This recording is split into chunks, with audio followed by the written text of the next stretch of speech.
Hey guys, it's Becca. As you can see, I am not in my normal spot because my office chair broke and then I took it apart and now I can't get it back together.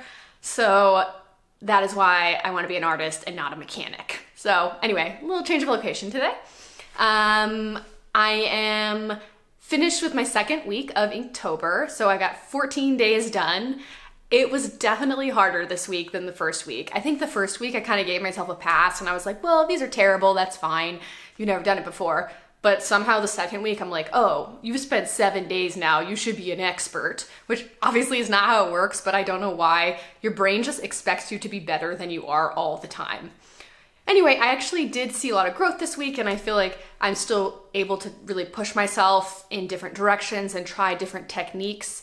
I actually took one of the classes from SVS Learn, Society of Visual Storytellers, that is actually by Jake Parker, the Inktober guy. So I did a quick class on there that was sort of like intro to inking and showed some different techniques.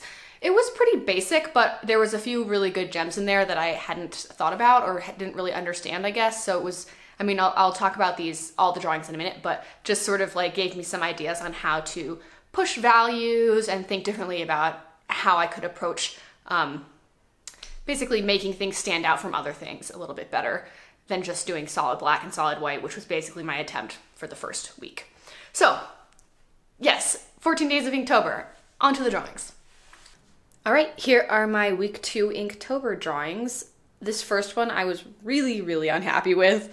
I tried to go for something that was kind of stylized and iconic and geometric, and I just felt like I got to the end and I was like, this looks so amateur. This looks like something I would have done when I was like in middle school.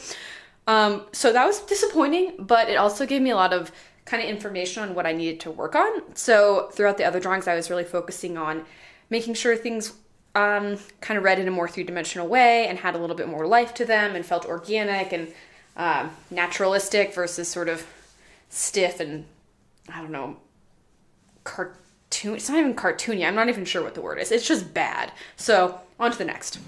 The word for this one was star. So it's like a little, you know, beauty queen. Okay, so the next one, I sort of took that personal feedback to myself and tried to do something that felt much more kind of hand-drawn feel to it. And I was much happier with this one. I used the brush pen and it feels more naturalistic and it feels more fun to me. It just feels less sterile. So the word for this one was precious. So it's this sort of terrifying little kitten. But I actually really liked how the yarn turned out. It's just less outliney, kind of more suggestive of the shapes versus like every single shape being drawn and outlined in exactly the same way. This is the next one. The word for this one was flowing. So it's like some kind of a crazy baking mess.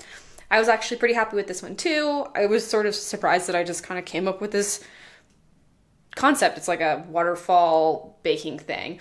But this one was really fun to do. And I also felt like, again, it just was less everything outlined in exactly the same way. And it looked more, I don't know, fresh, interesting or something like that. So I liked that one. For this one, I was working more on, I used the brush pen and I was, let's move it up a little bit, working more on getting some more realistic rendering and again, not just having two values, sort of like trying to get some halftones, midtones in there. This is from, I don't know if you recognize this pose, but it's from Mean Girls. It's from the cover of Mean Girls. So the word was cruel and I probably should have put some heads on them, but it just didn't happen. Anyway, I kind of think the legs look like a little bit hairy, which wasn't really what I was going for, but I did learn a lot, and this was sort of when I first started figuring out how to get more three-dimensional qualities to the forms.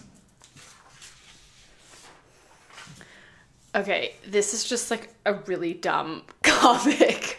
The word was whale, so it's a wailing whale, if you didn't get it.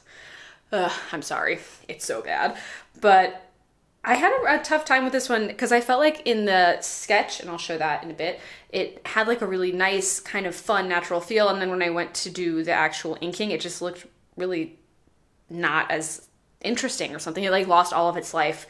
But I do like these little ice cream things with the fish in them. I think that's kind of humorous.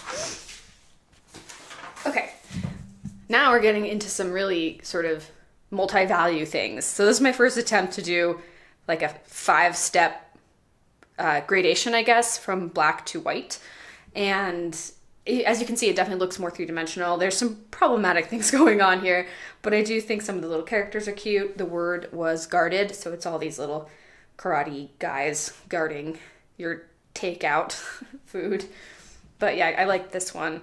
Part of the problem I'm having is that when, this is a good example, when I'm having to outline things, it ends up sort of like making them look really small because it's taking up more space. Anyway, all these things are just things that I'm learning as I'm going through. I think it's all just lessons that you have to learn by doing. And the last one, I don't know why I think this is so funny. I hope somebody thinks this is a funny joke. Anyway, it's a little 2-frame comic, and the frame on the left says, "Beg your pardon, sir, have you got the time?" And it's like these old-timey mermaid guys. And then on the rest, it's his pocket watch. On the right, it's a pocket watch, but it has like a little pearl inside of a shell that says "3:30, laddie." Please, I hope somebody out there is laughing at this, or is at least like groaning in agony at how bad it is. Some kind of reaction. But this one was cool too. I feel like I was getting a little bit better at being able to manipulate the form, basically. So if you kind of look at,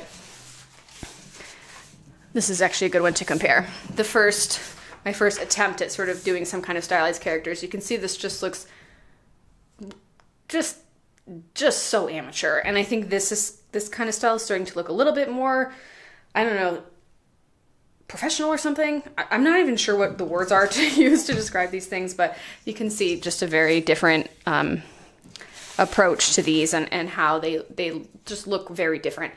And it was all because this one was so bad. So in a way that turned out to be really good. Here are all my sketches for the week. This was the original Mean Girls one, and I actually kind of liked it better than the more realistic looking one, but I guess that's how it goes. But you can see all the little thumbnails and like, I don't think this is gonna focus, but I just thought that whale was so cute, and then it just didn't translate at all when I did the ink drawing.